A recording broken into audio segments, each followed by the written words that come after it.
So I'm back here again to finish off what I was talking about. So we got to go back to a policy-based, populist, people movement-based debate platform. Okay. But what frustrates me right now is there are people that are literally burying their head in the sand and choosing to believe only what they want to believe instead of looking at the reality in front of them. I mean, and that's so frustrating. I mean, I feel like people that are so on the Trump train will not listen to any opinion that disagrees with them. They refuse. They get angry. They get defensive. They isolate themselves. It's just like they look at liberals as the enemy. And now you're seeing the cult leader himself, the current administration, turning federal agents on people just because he politically disagrees with them. ICE agents are literally attacking people for simply having a different look, or simply disagreeing with them, or simply arguing with them. I mean, I've never seen anything like this in my lifetime. And I've seen a lot of problems in our government for years. Okay, trust me, I'm going forever. But I'm 40 years old. I've seen a lot in the last 20 years, you know, since I've paid attention to politics at all. And I can tell you what, there's a lot of disagreements and problems we had in our government forever. But it's magnified at a level so beyond what I even recognize and what I can fathom and absorb as a person, you know. But literally, the current administration is turning everything into a retribution campaign against the liberals. The right wing has turned into the own the libs attitude. And everybody liberal hates America. And everybody liberal this. This is the vitriol we're getting from people that disagree with us. Okay. Because we call out their guy who's doing terrible things and they don't like it. Okay. But again, I understand you have your views and you support your people and you don't like people of opposite political views attacking them. And you feel like the media is siding with those people, which is not fact. The media is covering for the current occupant right now. They're not doing their job as media and journalists anymore. Okay, so I have to remind you guys of that, FYI. The reality is, what frustrates is people so in this abyss of the Trump regime are refusing to acknowledge reality. They're cheering on some of this hatefulness, which is very sad and disheartening.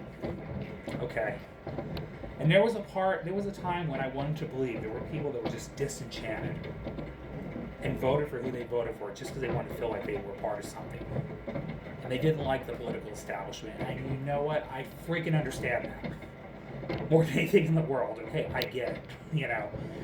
But I'm kind of tired of holding out hope. There are people out here that we just can't reach. And we just have to acknowledge that reality. Some people are too far gone. They will never be reached. There is nothing we will ever say to convince anybody that identifies as a hardcore Republican, conservative, Kool-Aid drinking Trump supporter, MAGA, whatever. We will never change those people. And that's the reality I've accepted to this day. Now, 8 years ago, I was speaking a different tune. Heck, I was defending some people at one point. I thought the resistance at one point was just hysteria of Donald Trump. But you know what? I get it. The difference this time with the resistance now is finally united behind a cause. We're not just united in a fraction, we're united in a cause. So, I agree with the people that held Trump accountable and are doing it till this day. They were right all along. Okay, they were correct. And the difference now is people want to see a more populist, forward-thinking agenda for this country and realize it's more than just opposing one person. It's actually pushing a platform to make real structural changes in this country to make people's lives better and strengthen our institutions and strengthen our democracy and make our union a more perfect union.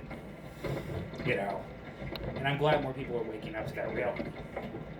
You know, but when we finally get through all this chaos, which I hope we do, that it's beyond just voting one party out of power and voting another one into power. Okay? Which again, Democrats may do nothing with their power when they win it. They may do the same crap they always did and risk losing again to far-right conservative Republicans who are part of the MAGA cult, which I hope to God that doesn't exist at that point by then. But guess what? I'm not holding out hope. But what I am hoping, well, I am still hoping that actually. I'm hoping one time we get to a point though where we go back to common sense once the dust settles. Because I know, I understand, and realize and accept the reality, we have to have a healthy two-party system in this country. One-party rule ain't gonna always work.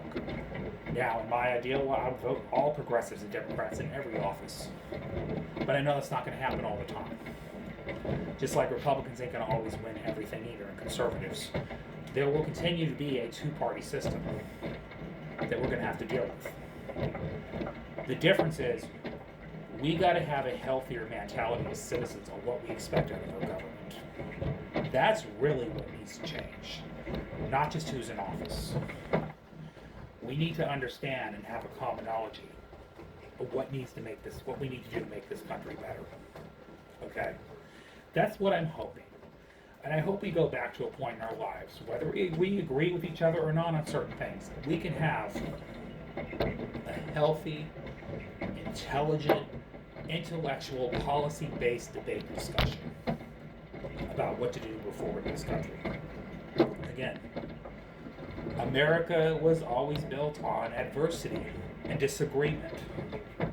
Okay? But disagreement does not have to be doom and conquer and divide. It can be a healthy middle. It's just, what are we arguing about? That's the question. Are we arguing to make people's lives better? Are we arguing to put more money in people's pockets? Are we arguing to strengthen our communities? Okay.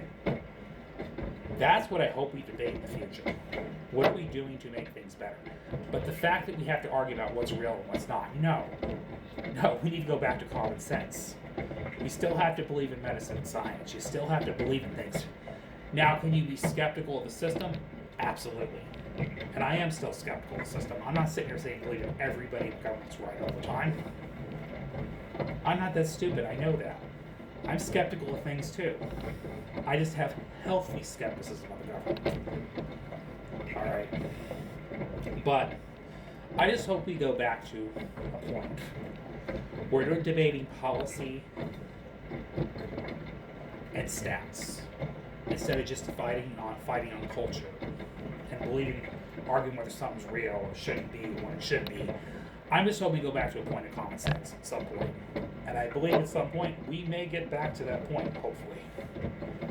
When this, no offense, but, you know, the incels and the tech billionaires and the orange Donnie man himself get out of the picture.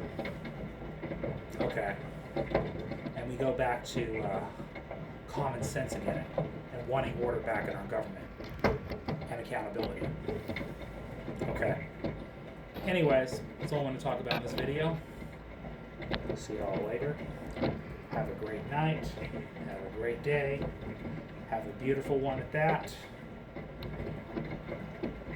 And be fabulous in someone's face. Alright. Goodbye.